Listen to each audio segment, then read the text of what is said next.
Hello, everyone. Welcome to this episode of Bevere Broadcasters, a podcast about new developments in agri-food issues brought to you by the Communicating Agricultural class at the University of Illinois.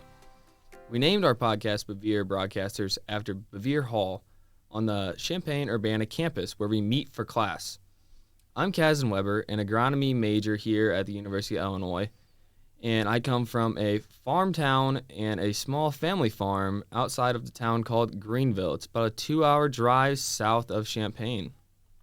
And I'm Courtney. I'm an agricultural communications major, and I'm from San Diego, California, which is about a 2-hour drive south of Los Angeles. And today we're going to talk about new developments in pesticides and why it's important to you. So, Cazdin, how has your farming season been going this year so far?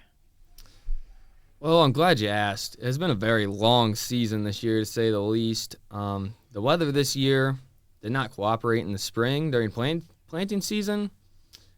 The rain turned on and really didn't stop. Couldn't get in the field when we wanted to say the least. So it was late planting. And then we had a bone dry June. And us farmers were just praying for rain after we just got all of that rain. But we needed this rain for our crop health and really even for our pesticides to even begin the work. Honestly, it sounds like you're having a pretty rough season. Sounds rough to be a farmer right now, but going off of that, let's get into some pesticide talk. Well, first I would like to say Courtney and I are very excited to be here and want to thank everyone out there for tuning in to the Bevere Broadcasters. Yeah, thank you, everyone. We have a lot to talk about today, from conflict to being downright a little bit scared. But enough of the chit-chat, let's get right into this. So, Courtney, to start things off, I want to ask you, and really all of our listeners out there, what do you imagine in your head when the word pesticides is said? Well, when someone says pesticide, I think of a big field of soybeans in the middle of a hot June day and the beans slightly rustling with the wind. Next to the field is a big semi-truck with a large tank on the back and a big sprayer running across the field, slowly emitting a mist from the booms. So it's a very good description. That mist coming from the booms is exactly what we will be talking about today. So, Cazdin, what exactly is that mist coming from these massive sprayers that we see so often? Well, that mist is actually a mix of pesticides and mainly water. But a pesticide is really just any substance used to kill, repel, or control certain forms of plants or animal life that are considered pests. Pesticides include herbicides, which we will mainly be talking about today. And herbicides mainly just destroy weeds and kill weeds. For example, farmers spray Roundup, 2,4-D, and Liberty basically all spring. But aren't there problems surrounding pesticides like resistance, vermilion toxicity, environmental effects, and drift? Tell us more about that. Well, I'm glad you asked me about these problems. Many of these problems are man-made problems. On every single chemical that farmers spray, including me, which I spray a lot of chemicals, there is a big, long label on all of these chemicals that really prevent all of these problems from happening. It tells you when to spray, when you can't spray, even what to do, what to wear when you're using them.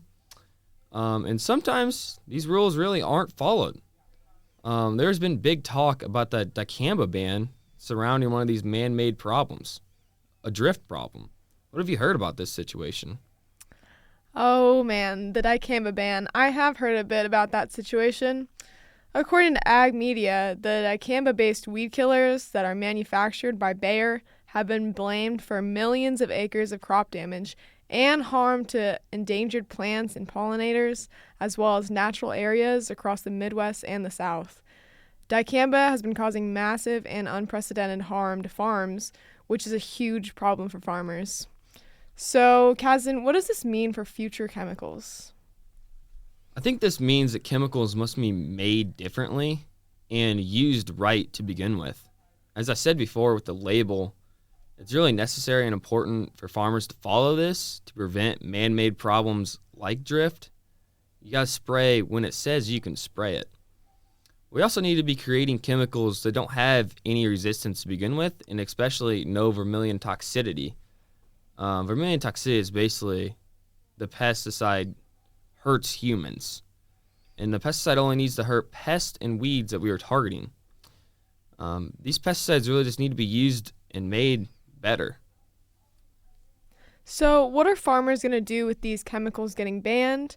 And how are farmers going to combat or fight these weeds without having any new chemicals being made? Well, losing these chemistries like dicamba is not good for me and really not good for farmers in general. Dicamba was one of the only chemicals that worked for killing many resistant weeds, especially the known superweed, water hemp. Water hemp is a frowned upon word in the farming community. Water hemp has gotten worse and worse to control over the years. I mean, farmers have really been struggling to kill this weed. Yeah, so speaking of farmers struggling, I've seen many fields across the countryside just overgrown with water hemp. These once clean fields just look like a jungle. I really think farmers are worried about these weeds and how they're going to overtake their farms. I definitely agree with you on that. With chemicals getting banned and farmers losing these options to spray, they're really starting to worry if they will ever kill these weeds. Especially since dicamba isn't the only pesticide that's been banned. I heard of another weed-killing pesticide called Dacthal that the Environmental Protection Agency issued a rare emergency ban on. This was the first time in 40 years that the EPA has taken this kind of action. Yes, I've heard of Dactyl. I've actually sprayed Dactyl many times on my farm, and it was very successful. What actually happened with that chemical? Good question. Dacthal, which it has a shelf name for a chemical compound that's called DCPA, it's typically used on grasses and crops to control weeds, but for decades, research was actually showing that Dacthal posed several health risks to pregnant women.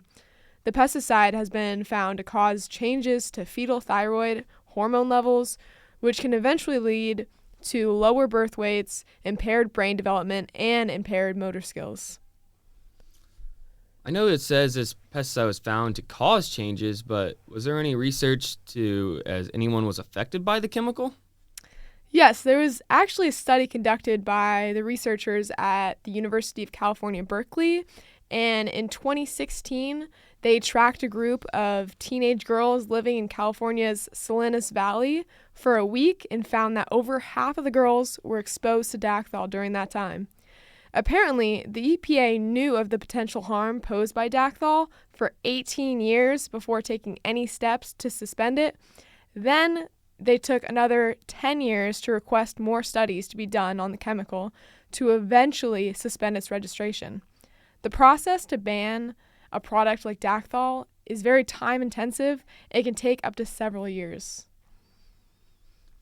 I mean, this chemical is really a great example of what we were talking about, vermilion toxicity.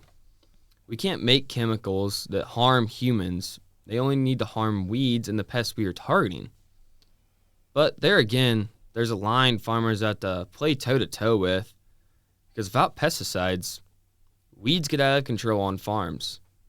And when weeds get out of control on farms, you are losing so much yield potential, because these weeds compete with nutrients, water, sunlight that our crops need to live and survive. Yeah, so if all of these farmers are losing their yields, what is that going to do to the overall food production in America? I mean, without these chemicals, weeds are definitely going to impact yields across the country. And with that, it can impact the amount of food that is produced overall and sold to American citizens that rely on farmers for the production of these crops.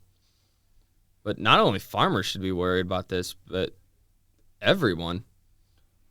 And with how much we export to other countries, honestly, the whole world should be worried about what will come next. Honestly, that is a little scary to think about, that losing chemicals could not only affect farmers, but could affect the whole world.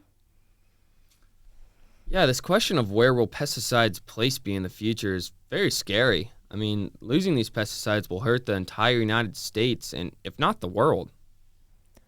It's going to be interesting to see what new developments on pesticides come out in the future. In the meantime, it's going to be important for farmers to scout their fields regularly and rotate their herbicides and crops. When resistance is suspected with their crops, farmers must take immediate action. Hopefully, some good news for farmers on how to combat these super weeds like water hemp will be brought to light soon. Well, on that note, we'll be wrapping up this episode of Bevere Broadcasters. We thank every one of you listeners for tuning in to our lovely podcast, and we hope you're now a little more familiar with these new developments in pesticides, and that through our podcast, we've helped deepen your understanding and appreciation of our wonderfully complex agri-food system. Please be sure to check out other episodes from our classmates. And once again, I'm Cazdin Weber.